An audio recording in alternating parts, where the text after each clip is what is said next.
आइए देखते हैं कि इस नॉन टर्मिनेटिंग रेशनल नंबर को P अपॉन Q के फॉर्म में कैसे रिप्रेजेंट कर सकते हैं।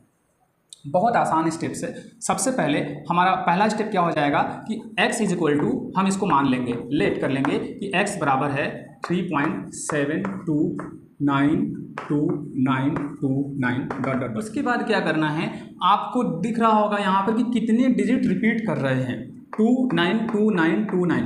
डेसिमल के बाद जितने डिजिट रिपीट कर रहे हैं यहाँ पर हम उनको गिन लेंगे। कितने डिजिट रिपीट कर रहे हैं? सिर्फ 2 डिजिट। तो हमें 1 के आगे 2 जीरो लगा देना है और इसी से दोनों तरफ मल्टीप्लाई कर देना है, यानी कि 100 से दोनों तरफ मल्टीप्लाई करेंगे। 100x इज इक्वल टू, इस साइड में क्या हो जाएगा, 100 में 2 जीरो है इसलिए डेसिमल 1 और 2 डिजिट आगे चला जाएगा तो 372 हो जाएगा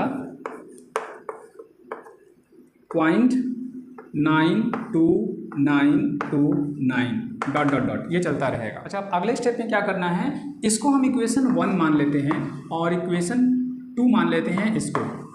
अगले स्टेप में हम इक्वेशन 2 से इक्वेशन 1 को सब्ट्रैक्ट कर देंगे। ओके, तो हम लिख देंगे सब्ट्रैक्टिंग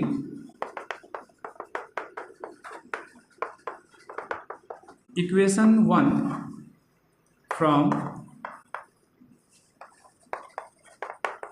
इक्वेशन 2।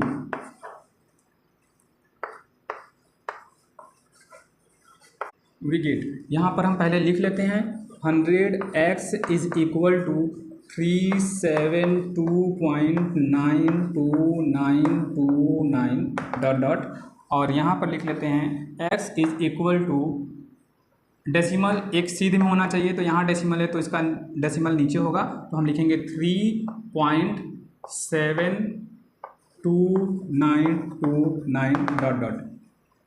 ठीक है, अब हमें क्या करना है, माइनस कर देना है। यहाँ पर आ जाएगा 99x इज इक्वल टू, यहाँ पर सब्ट्रैक्ट कर लेंगे तो हम ध्यान से देखें कि ये सभी आपस में क्या हो जाएंगे, कैंसिल हो जाएंगे। यहाँ पर हो जाएगा 2 डेसिमल, यहाँ पर हो जाएगा 963, आपको मिल जाएगा इतना। इसके बाद का स्टेप बहुत आसान है, यहाँ पर कंप्लीट हो जाना चाहिए। हमें मिल गया है x is equal to 99x is equal to इतना मिला है, तो हम 99 को उस साइड में सेंड कर देंगे, डिवाइड में चला जाएगा। तो हम लिखेंगे अगला line x is equal to 369.2 upon 99, या फिर इसको लिख सकते हैं, अब डेसिमल को हटाने के लिए हम 10 से मल्टीप्लाई करेंगे तो नीचे भी 10 का मल्टीप्लाई हो जाएगा, तो हम लिख देंगे 3692 अपॉन 990। अब यह क्लियर दिख रहा है कि 2 से दोनों ही नंबर डिविजिबल है, तो अगर ये सिंपलेस्ट फॉर्म में नहीं है तो हमें लास्ट में सिंपलेस्ट फॉर्म में से कर देना है। तो अगर हम इसको 2 से डिवाइड कर दें तो हमें क्या मिल जाएगा, यहाँ पर मिल जाएगा 2 1 जा 2, 2 8 जा 16, 2 4 जा 8 एंड 2 6 जा 12, 1846 अपॉन मिल जाएगा 2 4 जा 8 एंड 2 9 जा 18, 2 5 जा 10, 495।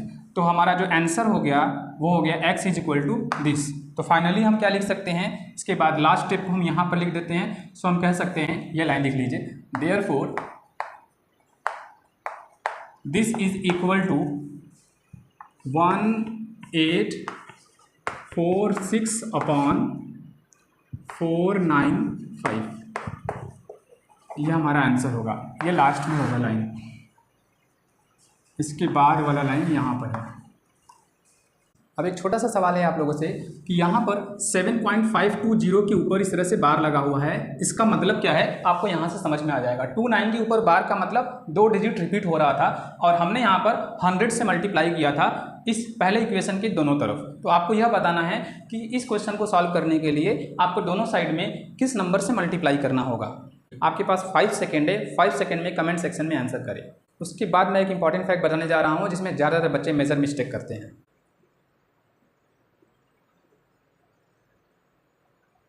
ओके, तो आई होप कि आप लोगों ने आंसर दिया होगा और डेफिनेटली बहुत सारे बच्चों ने सही भी आंसर दिया होगा, लेकिन मेजर मिस्टेक कहाँ पर करते हैं यहाँ पर अभी आपको क्लियर हो जाएगा। ध्यान से देखिए, हमें पता होता है कि डेसिमल के बाद जो टर्मिनेटिंग जीरो होता है, यानी कि लास्ट में जब जीरो मिलता है तो हम क्या करते हैं, उसको इग्नोर कर देते हैं। यहाँ पर अगर जीरो लिखा हुआ है तो हम क्या कर लेंगे, इसको इग्नोर कर लेते हैं। तो यहाँ पर क्या करते हैं कुछ बच्चे, जो ये 3 डिजिट पर लगा हुआ है बार, इसका मतलब 3 डिजिट रिपीट कर रहा है, कुछ बच्चे क्या करेंगे, इस 0 को हटा देंगे और यह मानकर चलते हैं कि 2 डिजिट पे रिपीट हो रहा है। तो यह एक ऐसा टॉपिक है जिसमें कन्फ्यूज़न हो सकता है। तो आप कह सकते हैं या कुछ बच्चे ऐसा आंसर भी दे सकते हैं कि यहाँ पर 100 से मल्टीप्लाई करेंगे दोनों साइड में इस केस में, जबकि यह गलत हो जाएगा। 100 का मल्टीप्लाई नहीं करना है क्योंकि 520 3 डिजिट रिपीट होंगे, इसलिए हमें 1000 का मल्टीप्लाई करना होगा। यहाँ पर क्योंकि 0 के ऊपर बार लगा हुआ है इसलिए इस 0 को इग्नोर नहीं किया जा सकता है, 52 नहीं लिखा जा सकता, 520 ही रहेगा। जाते जाते एक छोटा सा टास्क ले लीजिए, वह ये कि 3.052 के ऊपर बार लगा हुआ है, इसका आंसर क्या होगा, यानी कि P/Q के फॉर्म में रिप्रेजेंट करके आपको बताना है। कमेंट सेक्शन में आप इसका भी आंसर जरूर दीजिएगा। अभी के लिए बस इतना ही, हम लोग अगले वीडियो में किसी दूसरे टॉपिक के साथ मिलेंगे, तब तक के लिए जय हिंद।